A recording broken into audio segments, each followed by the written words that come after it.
Receive this blessing from the gift of Receive this blessing, the gift of angelic power from Crucius. Yes, Father. Thank you. We call them churros. Oh, now I want churros. The next steel lies far northwest, in a place that gazes upon the center of the world. Offer your prayers at the altar in that distant land. I shall do as you say, Lord Remiel. I will be waiting for you at the next steel, Colette, my daughter. Behold my shining penis! Sorry, it's where the placement is for that. Like I don't think it's supposed to be that, but like. If you heard a knocking noise on the mic a couple of seconds ago, that was Caleb saying hello. Oh, hello, Caleb. I did. I thought it was just you, like, getting your headset on. No, he was rubbing himself on the mic. Oh, hey, baby boy. I'm gonna have to come over sometime. I've got a couple of things I want to do. I want to come over here and see the cats. I want to go to Proper. I want to go to Metro Centre at some point. And I do want to get back to Cafe Andaluz. Cafe Andaluz at least might be a September thing, though. What I would say is Metro Centre and Cafe Andaluz are probably best to be on, like, the same day. Because of proximity. And Proper and coming here to see the cats would probably work on the same day, too. If I met you and then we went over to yours, yeah. Exactly. Yeah. He's presently... Sorry if that took so long. He's very happy to see me, because you've got to remember, every time I leave the room, he thinks I've died. Yes, he is a dramatic little bean.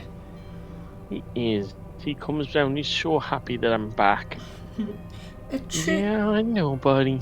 She is curled up in the corner of the sofa and couldn't give a shit. It's not that she doesn't care as well. She likes getting daddy attention and anybody attention, but she's very confident that you're not dead.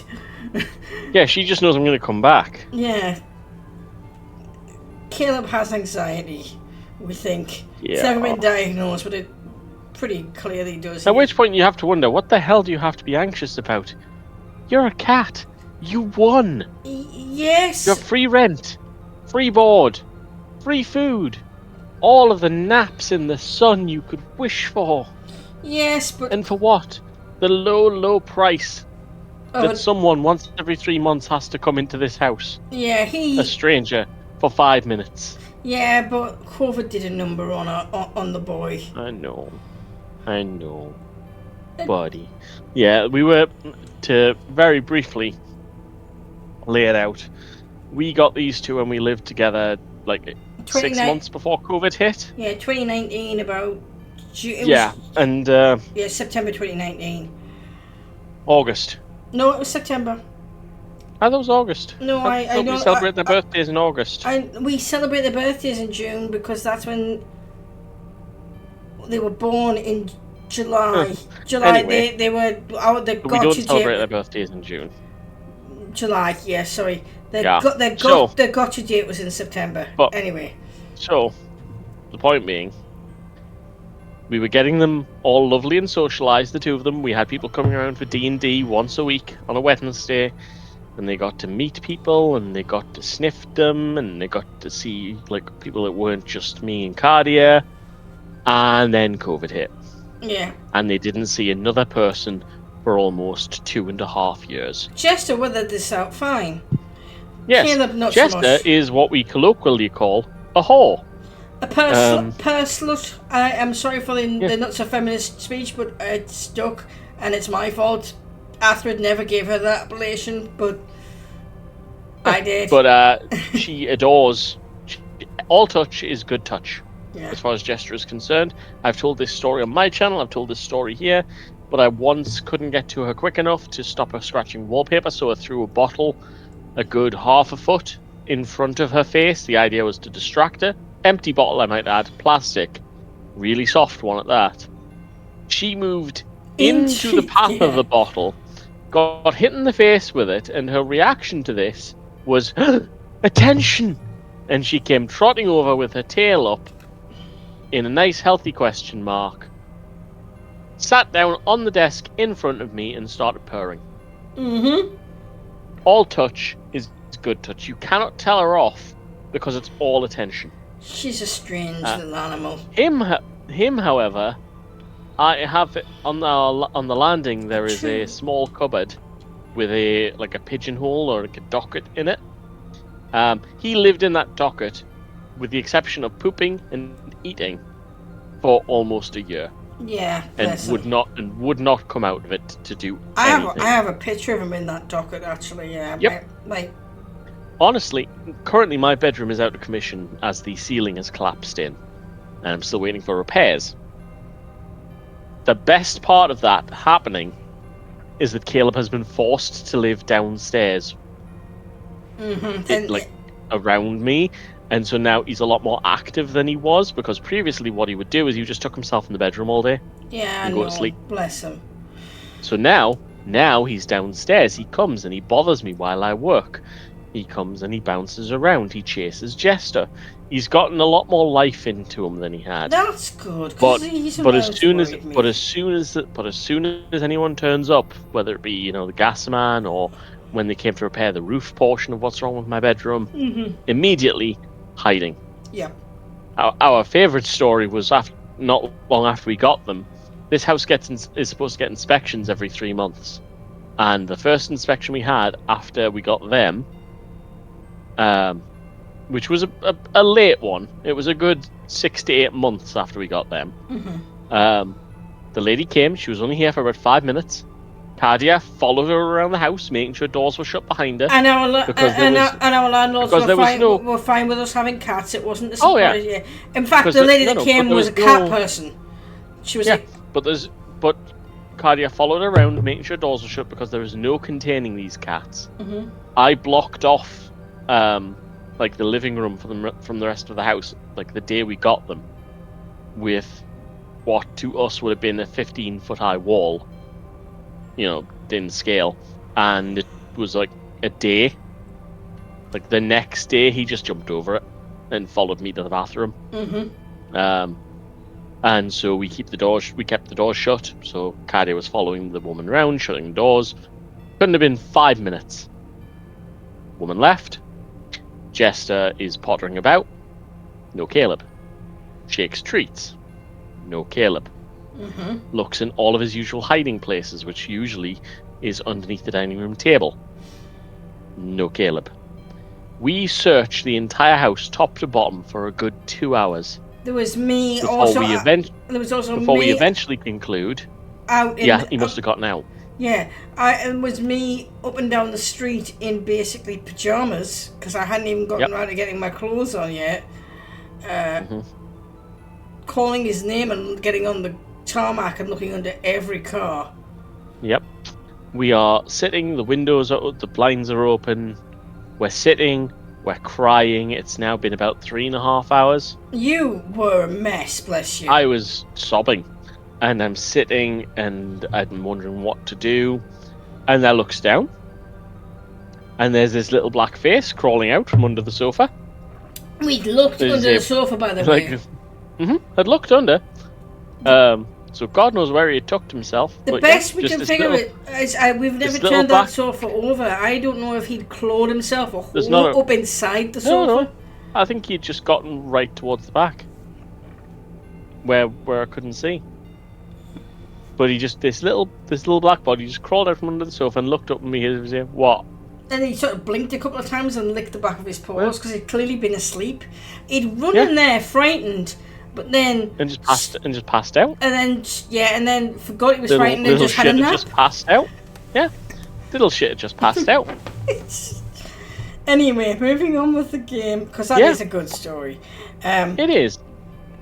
So she said, "A true angel," and Lloyd's like, "What is it?" Nope. Nothing. I was just thinking that when I become a true angel, it'll be amazing. I wonder how many more seals there are. That we don't know. At any rate, all we can do is keep going. Holy song. Oh, cool. Oh, she looks concerned. Yeah. What does that one do? Let's see. Tech.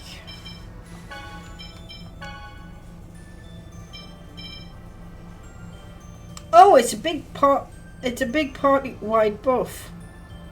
It increases offense and defense. So that's something we should get into cast at the beginning of like most battles. Well, I suppose we're gonna try it out. Don't worry, leave it to me. Oh. Don't know if that's what she's already on casting, but I'm gonna get her to do it. Ready? Honor us with the splendor of thy song. Holy song!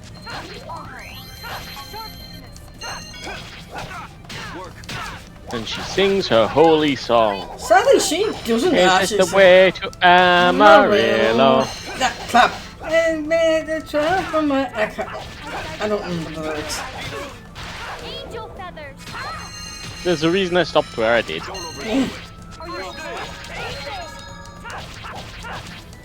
I'm one of those cornballs that genuinely likes Neil Diamond as well.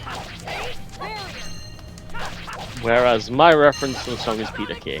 Oh, I was thinking of Peter Kay. I'm just aware it was Neil Diamond first. Plus, it wasn't even Peter Kay singing it. It was more like lip sync, like miming. Lip sync. Yeah, it was lip syncing it. But it was for comic relief. Comic relief. It became a big hit in this country. Oh, comic relief. Speaking of, I keep seeing it advertising me, and I'm not paying £10 to enter yet. Part of me would just because of the charity side of things, but it's gonna finish before the end of the month, sadly. So I can't afford to. Is doing a competition where you win D&D with a professional DM and in a castle again, but this was not even not even in a castle this time. Though it is in the new Kinrin like theme park, but it's more like a more historical bent Ren Fair. But it does have that's opening in Bishop Auckland like in July. And it does have some fantastical elements. It has stuff about like Lambton Worm. Yeah. Which is a local legend about, well, a worm, a long... Worm, what? W-Y-R-M. Yeah, long wingless dragon, basically. But not the kind Asian style, the still an arsehole. I'm probably going to have to tell the story of the Lambton Worm, but I'll do that when I get it out of a fight.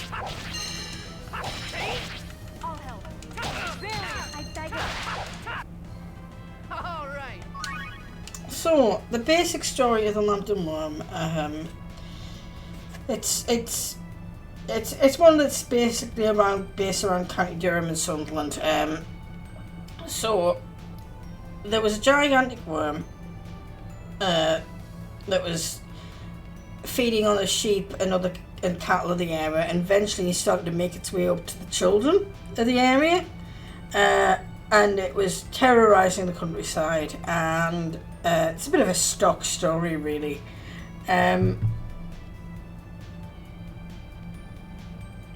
But then the youngest son of the Hilton family, who were based at the Hilton Castle, came back from the Crusades and learned how to slay it, because there had been attempts to slay it, but they hadn't worked. But it was said that once you slay it, that to keep it, that you would have to kill the first thing you saw. And I wasn't sure if it was after slaying the beast or if it was sometime afterwards to like, and if you didn't kill the first thing you saw on the way back from this thing, your family would be cursed to like lose its firstborn for like 7 generations or 5 generations. But he learned this ahead of time, and the plan was to have his father release one of the hunting hounds, which is still flipping horrifying to me as like a pet lover, but release one of the hunting hounds so that he could guarantee that the first thing you would see wouldn't be a person. But his dad